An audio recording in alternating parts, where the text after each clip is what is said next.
Assalamu alaikum wa rahmatullah. Bismillah ar-Rahman ar-Rahim. So we go to the next chapter of our curriculum, which is called the analysis of some surahs.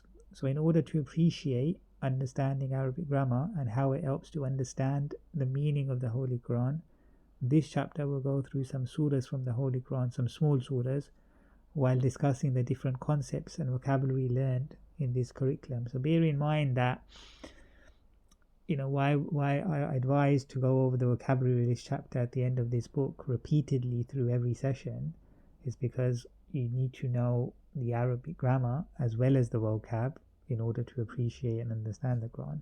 But again, it comes with time. As the more you study, inshallah, the more your vocabulary knowledge will increase automatically. But as long as you study the vocab knowledge at the end of this book, that chapter, comfortably you'll know maybe 90 to 95% of the vocab in the Quran and a huge percentage of the vocab that's used in the Hadith of the Prophet ﷺ as well. So if we look at surah number 114, An-Nas, the last surah of the Quran. So the first verse is Qul a'udhu bi rabbin nas. So if we look at the first word Qul, we know that this is a command form in the Anta version. The present tense Huwa version is Yaqulu, which means he says. It's an irregular fi'l ajwafun because the second root letter is a waw. So the three root letters can either be the qaf, the wa and the lam, or it can be qaf, ya and lam because the second root letter is a vowel. So if we look both of them up in the dictionary, it shows that that the actual word yaqulu is the first root letter is qaf, wa and then lam, and it follows subfamily 1, which is fa'ala yaf'ulu. Therefore, it's a command form in you masculine anta version. It becomes qul, and in order to determine that it is command form, we can rule out all the other possibilities. So it cannot be a past tense fi'l, because it's too short. Qul is too short and it has a sukoon at the end, which is quite ajib for a past tense.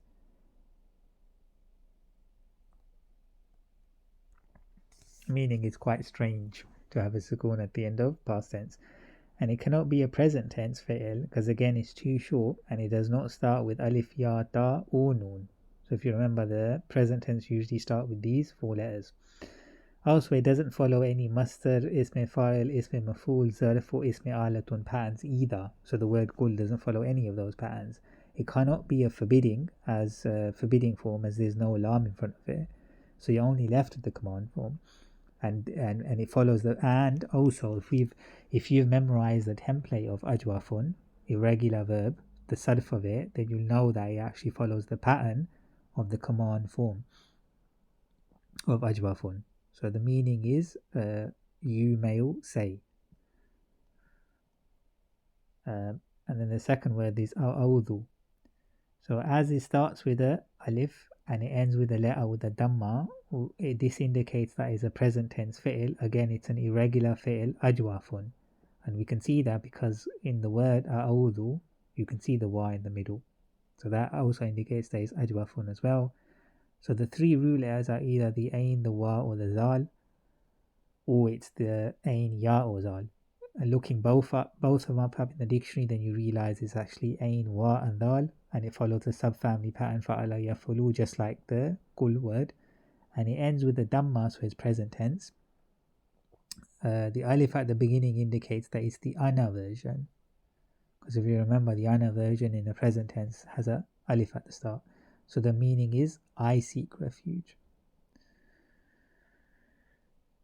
So the next is bi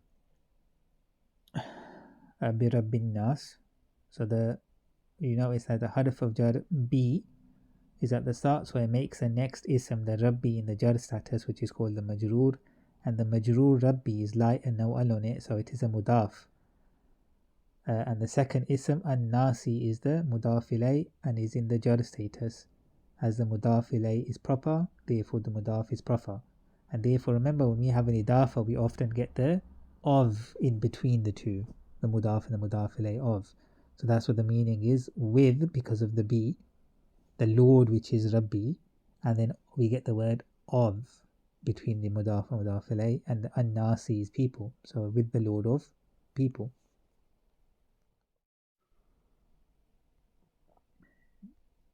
So we look at verse 2 is Malikin Nas. So the first ilam, Malik or Maliki, is in jar status, and this status is carried over from the last verse, from verse 1.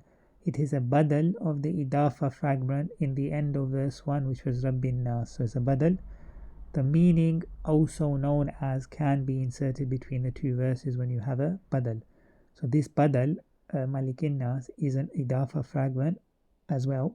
So the first ism Maliki is light and has no al on it, so it's the mudaf, and the second ism an-nasi is in jar status and is therefore the mudaf ilayh.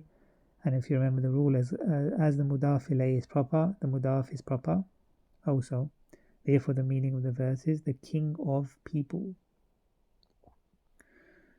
So the third verse, Ilahin Nas. So again the first ism Ilahi is in jar status, and this status is carried over from the last verse as well. So it is the second badal of the idafa fragment in the end of verse 1, Rabbina. So it's a badal.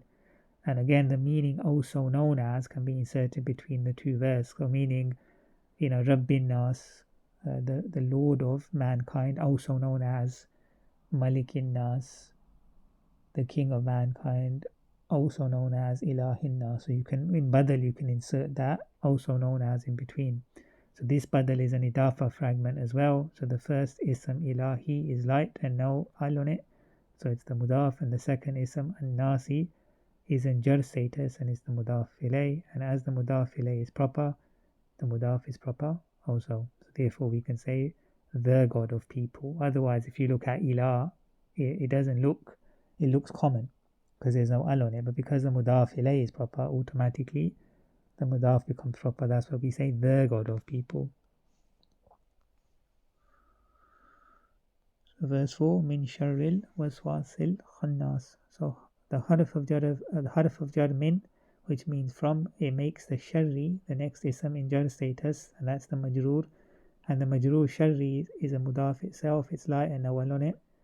And the next ism, the al-waswasi, is a mudaf ilay in jar status, and bear in mind only an ism can be a mudaf ilay, so that's why we know this is an ism, plus it has al on it as well, so you know it's an ism, it's not a fi'l.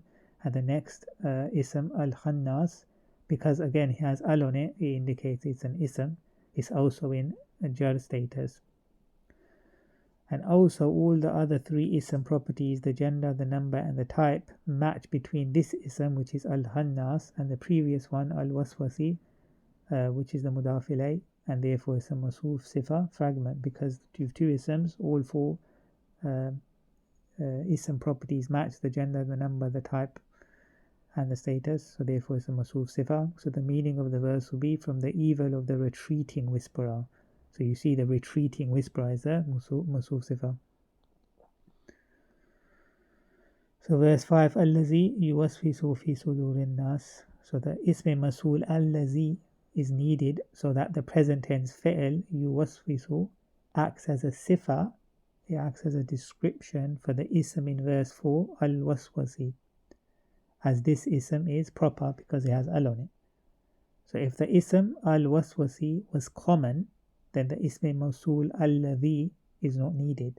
So if you remember, when you have an ism and is followed by a fi'l, if the ism is common, then you don't need an ism mawsul in between, and then therefore the fi'l can act as a description, a sifa for the ism.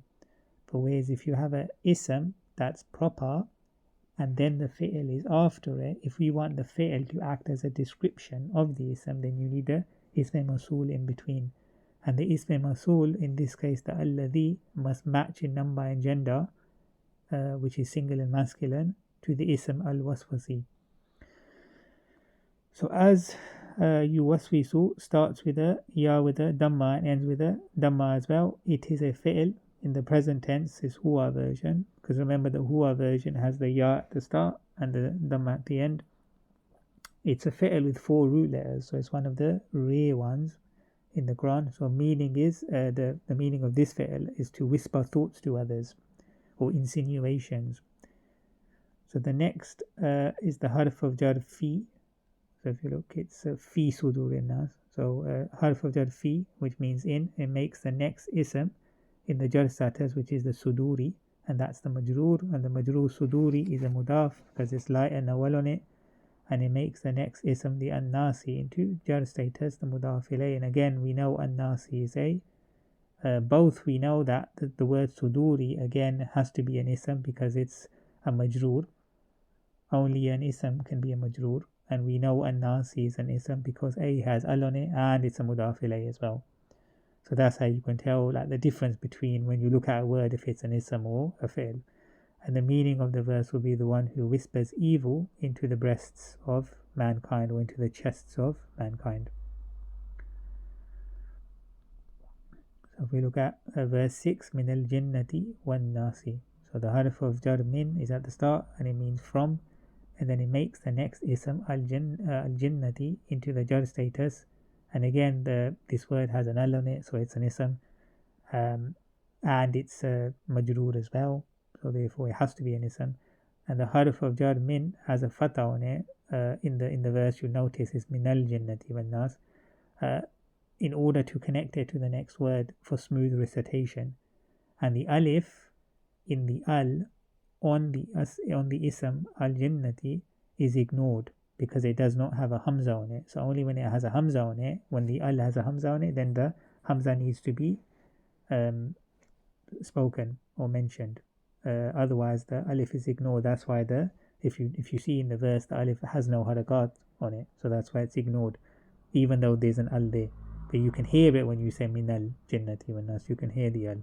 So the noon on min just connects straight to the lam on al jinnati. So that's for the sake of smooth recitation. So the ataf wa, which means and, it carries over the status of the ism before it, al jinnati, which is in jar status, to the next ism after, which is an-nasi. So therefore that's in jar status also. And again, an-nasi is a ism because of the al. And the meaning of the verse would be and the an-nasi is actually the second majroor as well because of the waw of ataf. And the meaning of the verse would be from amongst the jinn and mankind. So if we move over to Surah 113, which is Al-Falaq. So the first one, verse number 1 is Qul a'udhu bi rabbil falaq. So again, the word kul, which we went through before, so I'll just go through it swiftly. So it's a command form in the anta version. It's the present tense huwa version, yaqulu, he says, and it's an irregular fi'l. The ajwafun, where the second root letter is a waw, and the three root letters are either qaf, wa, and lam, or qaf, ya, and lam. But when you look up both in a dictionary, you'll realize the correct one is qaf, wa, and lam, and it follows the subfamily one pattern fa'ala yaf'ulu.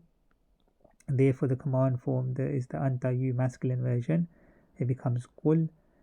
And to determine that it is a command form, we can just rule out all the other possibilities. So it cannot be a past tense because it's too short. Qul is too short, and the sukoon at the end, there's a sukoon at the end as well, which is unusual. It cannot be a present tense because it's too short, and it does not start with the alif, the ya, the ta, or the noon.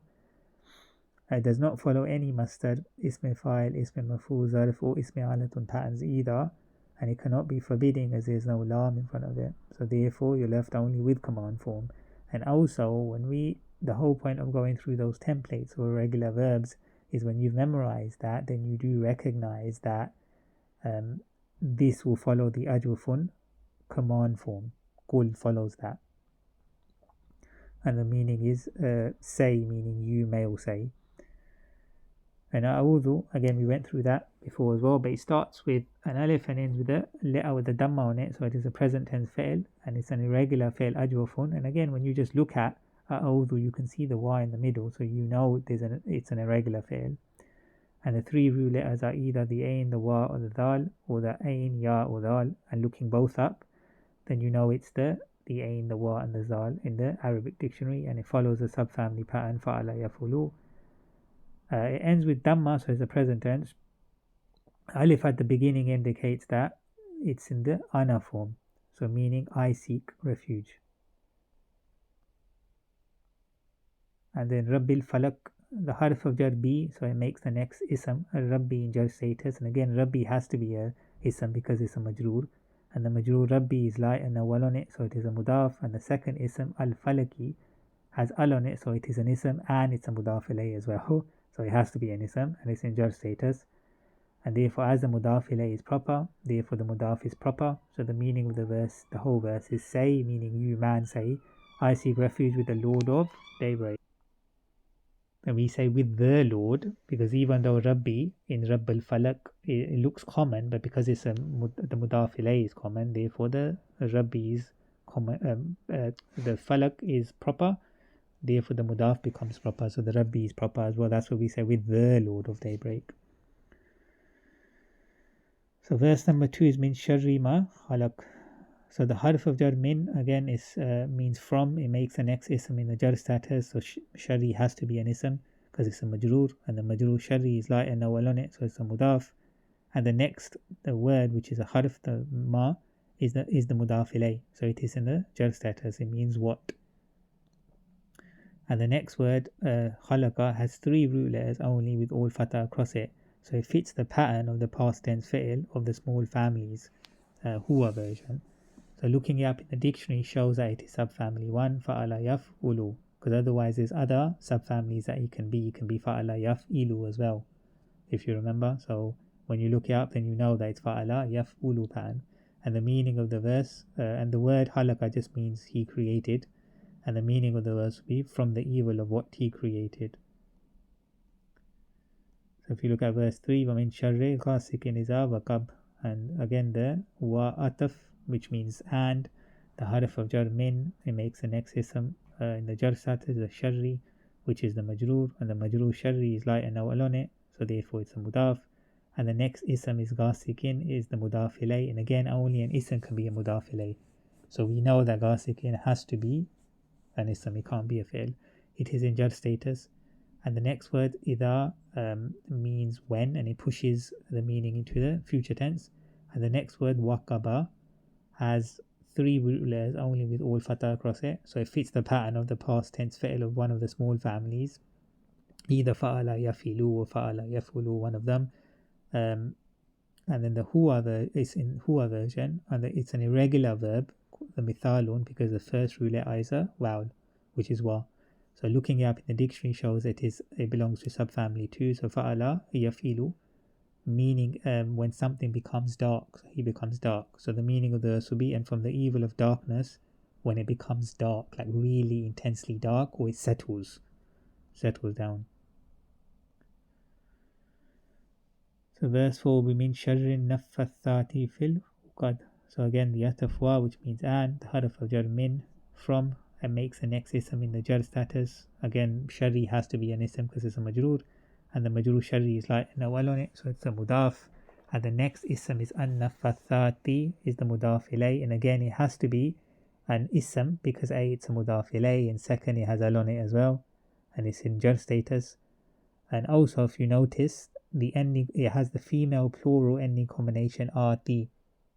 So if you remember, the rafa status is atun, ending combination, and then the jar and nasab will be atin. But this is ati because obviously it has al on it, so it can't be heavy. It can't have the double kasra, and it can either be nasab or jar, but we know it's jar because it's a mudaf ilay. And so therefore the meaning is those women who blow. That's what naffathati means. And then fil uqad just means the harf of jar fi, which is in, it makes the next ism in jar status. So again ul uqad has to be a ism because it's a majroor, and the meaning of the verse be, and from the evil of the blowers who blow into knots. And then the verse 5, وَمِن شَرِّ حَاسِدٍ إِذَا hasad, and then the atafwa, which means and then again the harf of jar min, from, it makes the next ism in jar status, sharri, the majroor, which has to be an ism because it's a majroor. The majroor sharri is light and awal on it, so it's a mudaf, and the next ism is hasidin, is the mudaf ilay, and again only an ism can be a mudaf ilay, so it has to be an ism, and it is in jar status. But one thing you notice if you look at hasidin is that it follows the ism fa'il pattern found in the small families, fa'ilun. So if you remember, when we memorize those templates, the normal regular small family ism fa'il follows the pattern fa'ilun, and this would be hasidun, but it's din because it's jar status. So the meaning is the one who is jealous. So hasidun is just the one who is jealous, because if you remember, the ism fa'il is the one who does the action, so it's the one who is jealous. And if we look at iza hasada, the next word idha means when, and it pushes a meaning into the future tense. And the next word hasada has 3 root letters only with all fatah across it, so it fits the pattern of the past tense fi'l of the small families huwa version. And looking it up in the dictionary shows that it is subfamily 1 fa'ala yafulu, which means he envied. And so the meaning of the verse will be, and from the evil of an envier when he envies.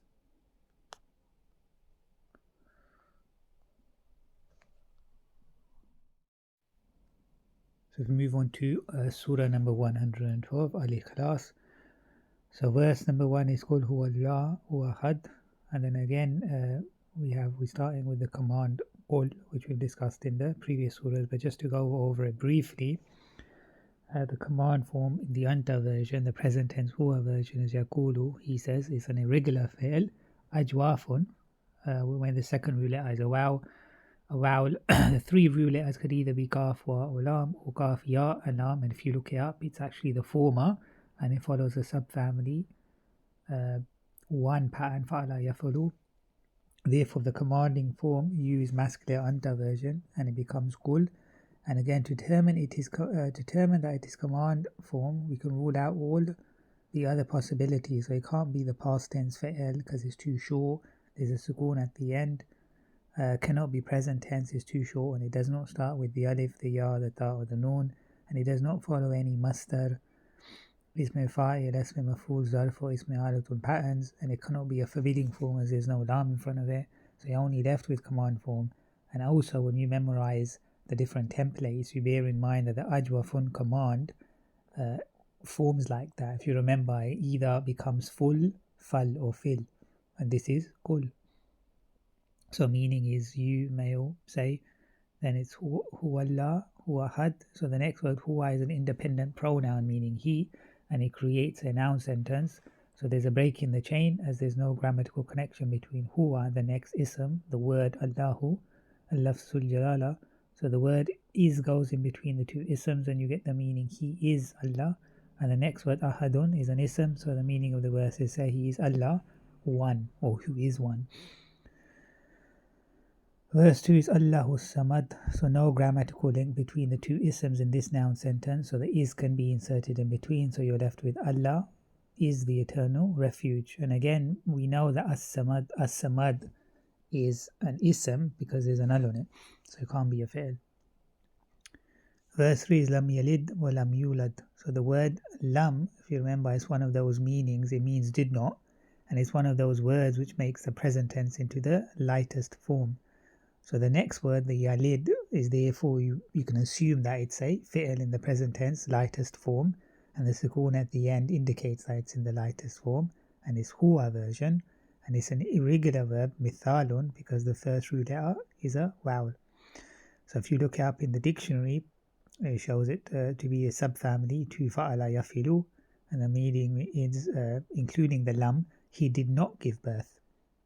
And then the walam yulad part, and again you have the wa of ataf, which means and then again you have that word lam, which means did not, and it makes the present tense into the lightest form.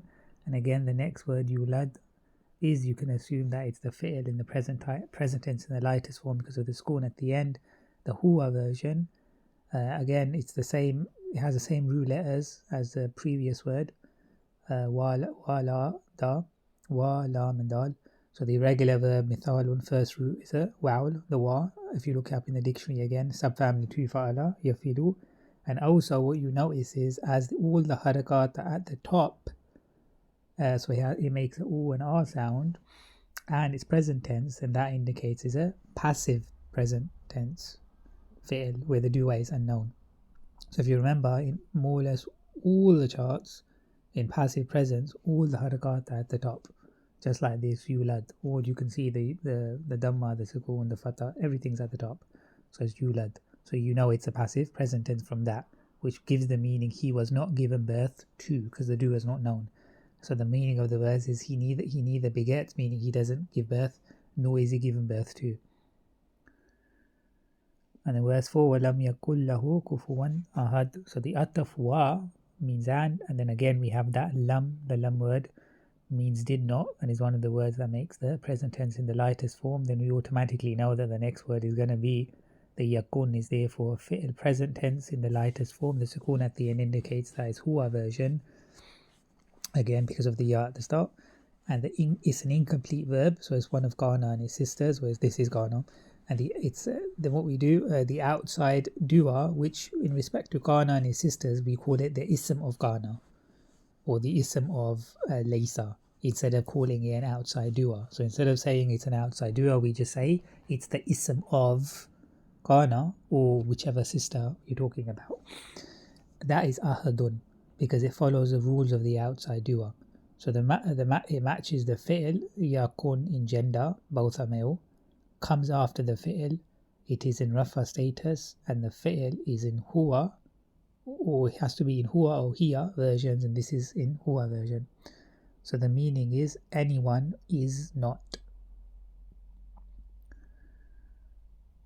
And then you have the rest of it, lahu kufuwan ahad. So the next word, lahu, is a harf of jar la, which means for, and is with an attached pronoun hu, and it indicates possession, and the meaning is for him. And the next ism, kufuwan, again you know it's an ism, because it doesn't follow any of the fi'l patterns that we've done. So, and also you can see that it's nasab, but this is because it's the khabar of Ghana. And remember, the khabar of Ghana and his sisters is always nasab in status, unlike normal khabars, which are in noun sentences, are rafa.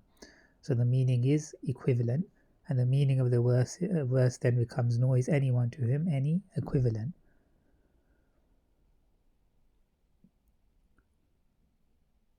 So if we move on to surah number 111, which is Al-Masad.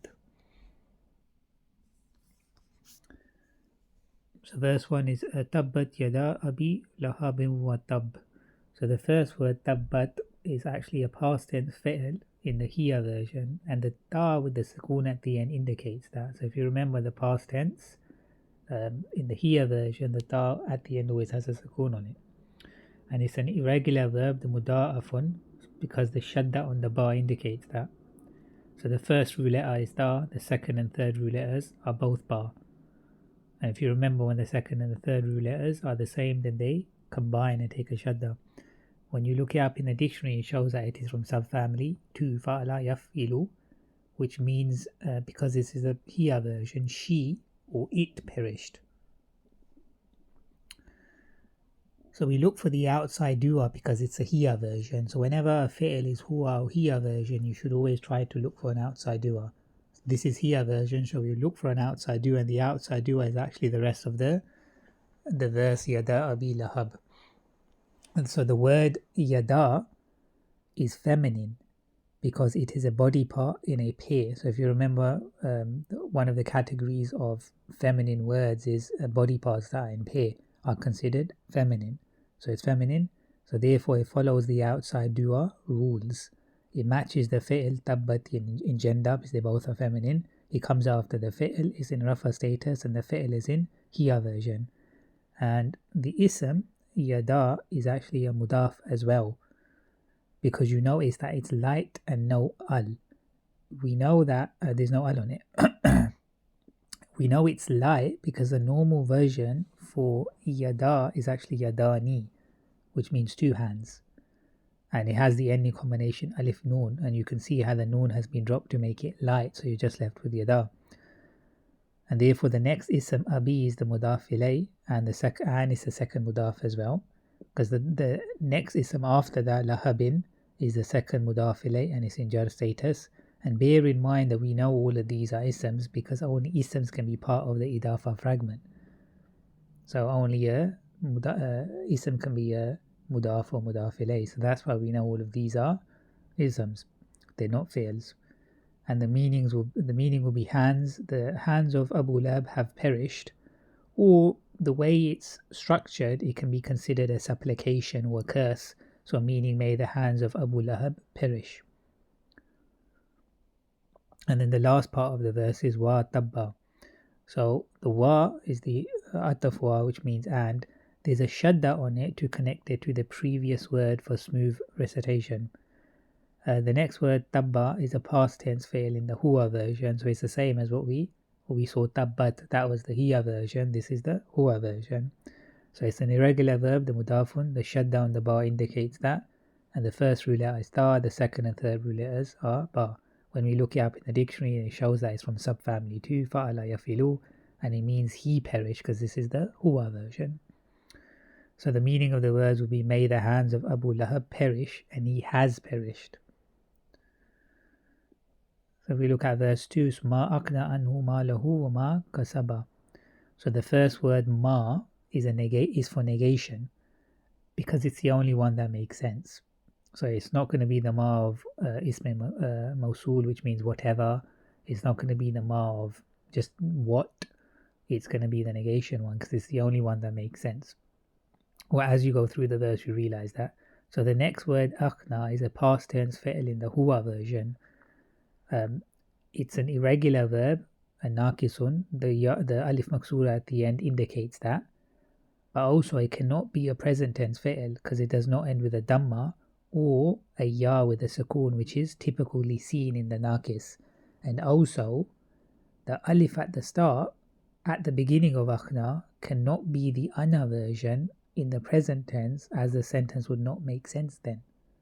Because if you're saying before you were talking about a person, and then in verse 2 you're going to start, it doesn't make sense if you start saying I, because you're talking about someone else in verse 1. So it doesn't make sense.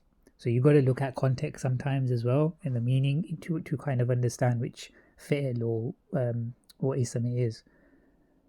And also it does not follow any masdar, ism fa'il, ism maf'ul, zarf, or ism alatun, or any type of commanding form patterns, and it cannot be a forbidding form, as no lam is in front of it either.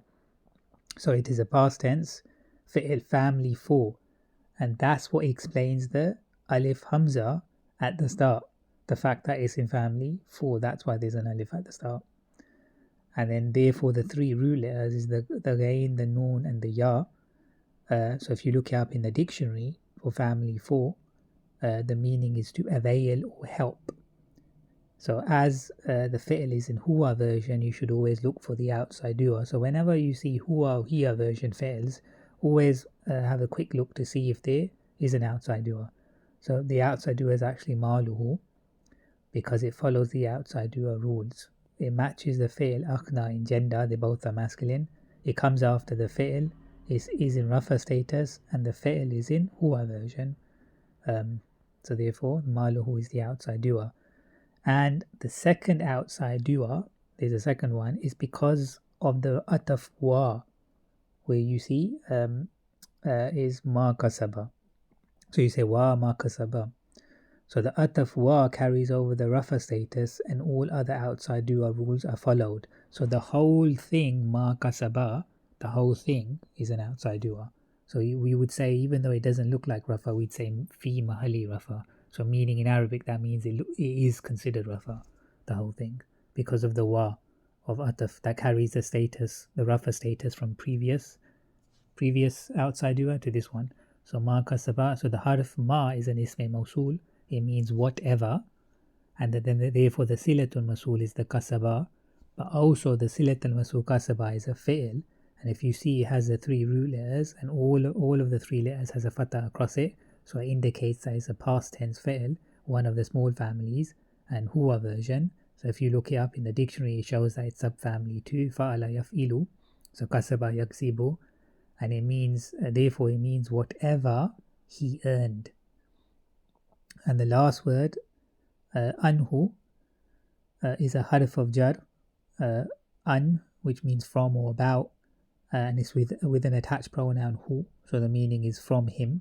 So the meaning of the verse will be his wealth, nor whatever he earned will help or avail him. So verse 3 will be sayasla naran dhata lahab. So the first word, sayasla, is a fi'l is a present tense huwa version. And you notice the scene at the start is at the beginning, if you remember, is a harf which means soon. And it pushes the present tense meaning to the future tense. And the ya at the beginning of the fi'l yasla indicates that it is present tense, because it's one of the four letters that we see at the start. The alif, the ya, the ta and the noon. So there's the ya.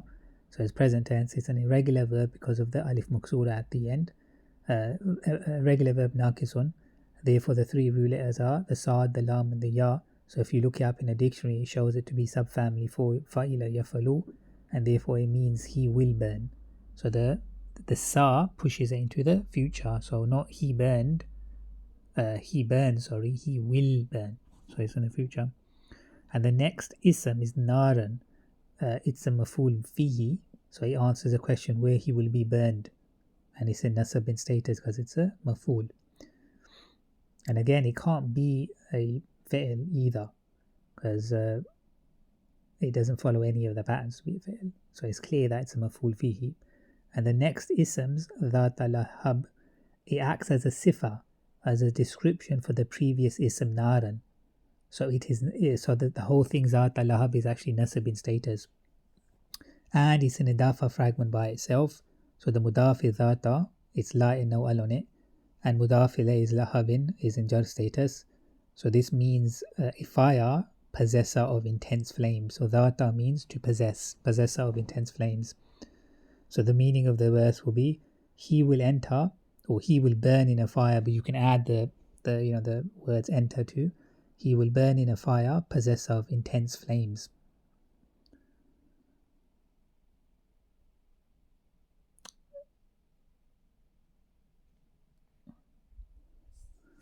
So the next verse, number 4, وَامْرَأَتُهُ حَمَّالَةَ الْحَطَبِ. So this is the second outside dua. So imra'atuhu is the second outside dua to the fi'l in verse 3, the yasla, because of the ataf wa, because it carries the status over. So the ataf wa carries over the rafa status, and all other outside duas, the dua rules follow. So imra'atuhu, it comes after the fi'l sayasla is in rafa status, and the fi'l sayasla is in huwa version. Now even though the outside dua does not match the fi'l sayasla in gender, because imratuhu, arguably the ta could be considered feminine, but it's still acceptable. Imratuhu, it could still be considered a masculine word anyway, even though it refers to a female. And in this case it's still acceptable, because there are rare cases where the rules can be bent, but even then the imratuhu can still be considered a masculine word anyway, even if it's talking about a woman. So imratahu, so meaning his wife.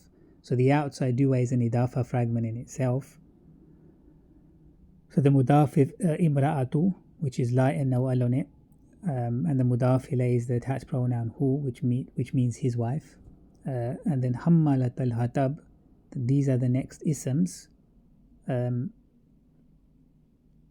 bear in mind the outside dua is obviously an ism because it's an idafa fragment. You don't get idafa with fi'ls. And same thing with here, hammalat al-hatab, the fact that it's an idafa fragment, both of them are isms, they can't be fi'ls. So they act as a khal for the ism, وَمْرَأَتَهُ. So therefore hammalat al-hatab is nasab in status, because it's acting as a khal, as a condition or a state of his wife. So the mudaf ilay, the idafa, the hammalatal is obviously the mudaf, la nawal, and then the mudaf ilay is the al-hatabi, is in jar status. And bear in mind, like I said before, only isms are part of a idafa fragment. So the meaning of the verse is, and his wife, the carrier of firewood. So you can see how the carrier of firewood is the state or condition of his wife. So verse 5 is fi jidiha khablum min masad. So the harf of jar fi, which means in, it makes the next ism gd into the jar status, which is the majroor. And remember, the majroor can only ever be an ism. The harf and majroor, a fi'l can never be a majroor. So we know that gd is automatically an ism because it's a majroor, and the majroor gd is a mudaf, is light and awal on it, and the mudaf ilayh is the attached pronoun ha, meaning in her neck. So no grammatical connection between the GD ha and the next ism khablun in this noun sentence. So is inserted between the two. So the meaning is in her neck is a rope. And again, hablun, we know it's an ism because it's heavy. There's dhammatain on it. And second, it doesn't follow any of the fi'l patterns that we've learned. So mimma sad. So the next word is harf of jar min, which means from. It has a shadda on it to connect with the previous ism hablun for smoothness of recitation. Makes the next ism masad into the jar status, which is the majroor, and bear in mind only an ism can be a majroor, so we know it's masad can't be a fi'l. And so the meaning of the verse is around her neck is a rope from fiber or twisted fiber.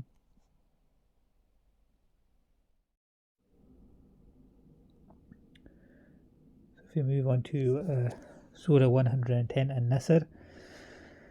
So verse number 1 is إِذَا جَاءَ نَصْرُ اللَّهِ وَالْفَتْحُ.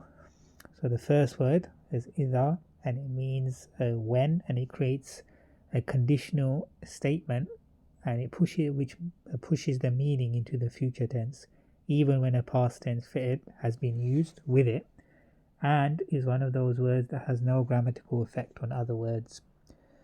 So the next word is ja'a, and it's a present tense fi'l in the huwa version. So it's an irregular verb combination of ma'muzun, which is when one of the root letters is a hamza, and ajwafun, when the second root letter is a waw. So the three root letters can either be the jim, the ya, and the hamza, or the jim, wa, and hamza. So when you look up both in the dictionary, that you realize that it's actually the first one, the jim, the ya, and the hamza, and it follows a subfamily 2 pattern, fa'ala yaf'ilu. So it's ja'a yaji'u. So the meaning is he came, or it came. But because of the conditional statement, the meaning is pushed into the future. So when he or it will come. So as the past tense fi'l ja'a is in huwa version, we should look for an outside dua. So the outside dua is nasrullahi. So it follows the rules of an outside dua. It matches the fi'l ja'a in agenda, so both are masculine. It comes after the fi'l. It is rafa in status, and the fi'l, the ja'a, is in huwa version. Because remember, the fi'l needs to be huwa or hiya version. So the outside dua is an idafa fragment in itself. So the nasrullahi, the mudaf is nasru, so it's light and no al on it. And the mudaf ilay, the word Allah, lafzul jalala, it is in jar status. So the meaning will be when the help of Allah comes. So if we look at the next word, which is wal fathu, it's a second outside dua to the past tense fi'l ja'a, and the ataf wa carries over the rafa status from the first outside dua, nasrullahi. And again, this al-fathu follows the rules of an outside dua. It matches the fi'l ja'a in gender, both are masculine, comes after the fi'l, is in rafa status, and the fi'l is in huwa version. So the meaning of the verse becomes when the victory of Allah and the conquest comes. So verse 2 is وَرَأَيْتَ النَّاسَ يَدْخُلُونَ فِي دِينِ اللَّهِ أَفْوَاجًا. So the ataf wa, which means and, it carries over the conditional statement made in the verse in the verse 1. Next word, ra'ayta, is a fi'l past tense in the anta version, and the sukoon on the second to last letter ya, followed by the ta with the fatha on it, indicates this. So if you remember, with the past tense, from hunna onwards, the last root letter gets a sukoon, and then you get the in hunna version the noon with the fatha, but then with the anta version is the ta with the fatha. And if it was anti, it's ta with the kasra, or if it was the ana version, it's ta with the dhamma. So it's an irregular verb combination, a naqisun, which is the third root letter is a vowel, and ma'muzun, when one of the root letters is a hamza. So it cannot be a present tense fi'l. It does not begin with the alif, the ya, the ta, or the noon, and it does not follow the pattern of other words like a masdar, the ism fa'il, the ism maf'ul, the zarf, or the ism alatun either. So the three root letters are the Ra, the Hamza and the Ya. So when you look this up, the meaning is you saw. So it's because it's past tense, you saw. But because of the conditional statement from the previous verse, the verse number 1, being carried over, the meaning is pushed into the future tense, so it means when you see. So the next word, an-nasa, is the maf'ul bihi, so it answers the question, what do you see? Maf'ul bihi answers what or who. So what do you see?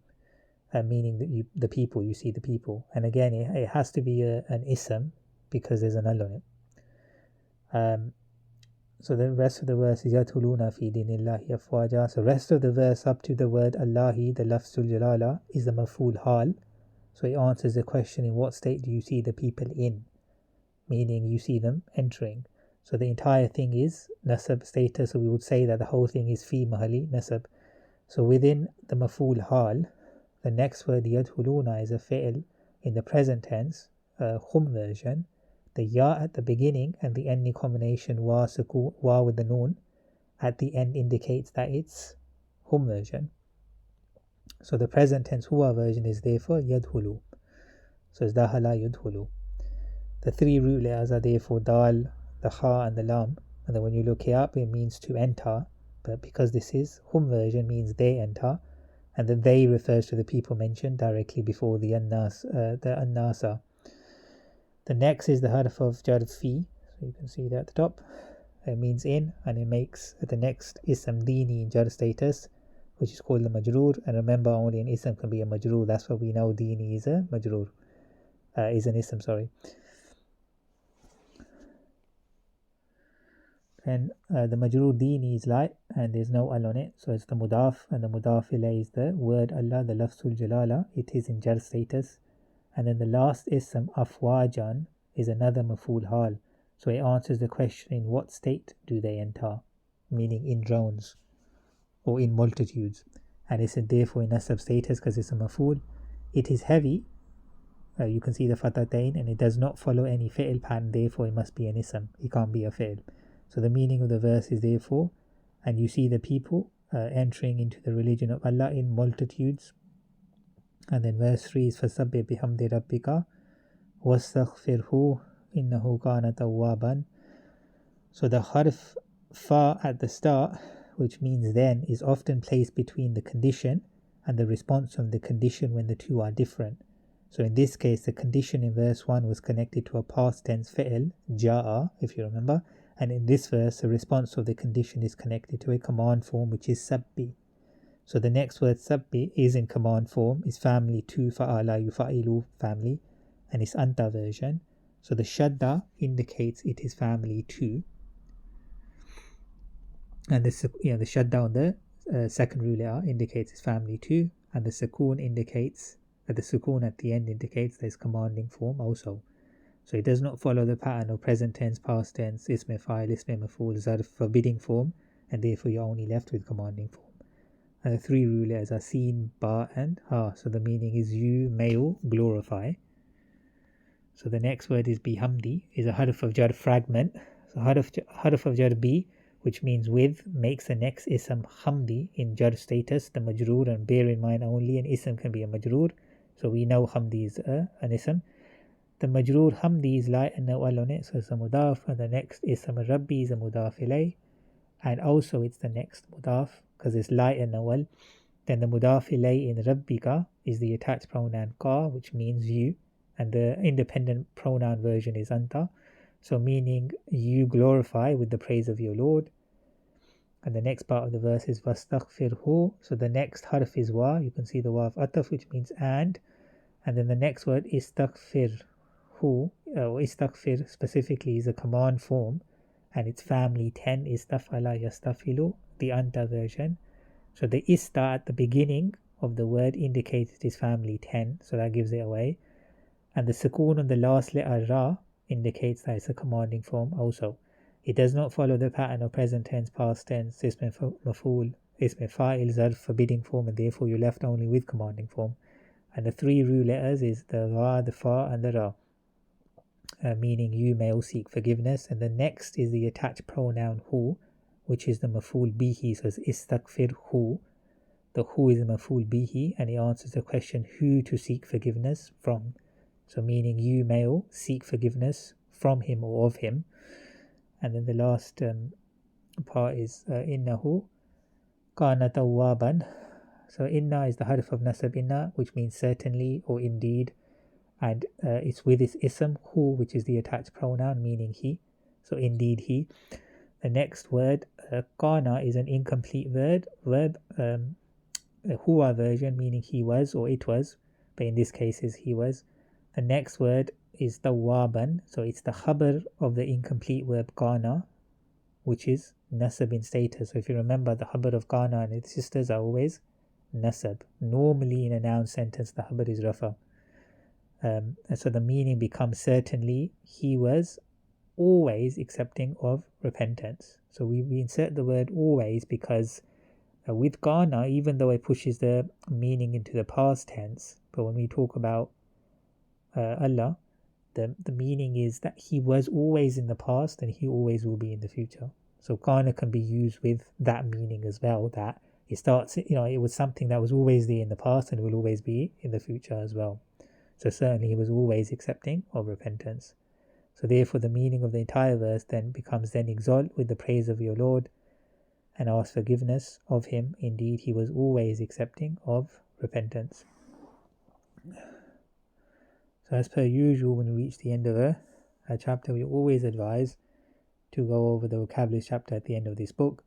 Ideally at the end of every session this curriculum is studied, so that your Arabic grammar knowledge grows with your vocab knowledge.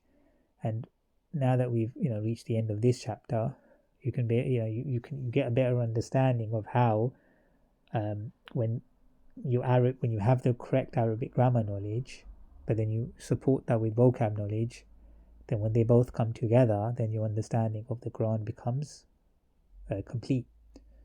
And the more you study, the more your vocab increases. The deeper you go in Arabic grammar studies, the more the verses become clear to you, and then you appreciate the meaning of the verses. And this applies also to the Hadith of the Prophet ﷺ as well.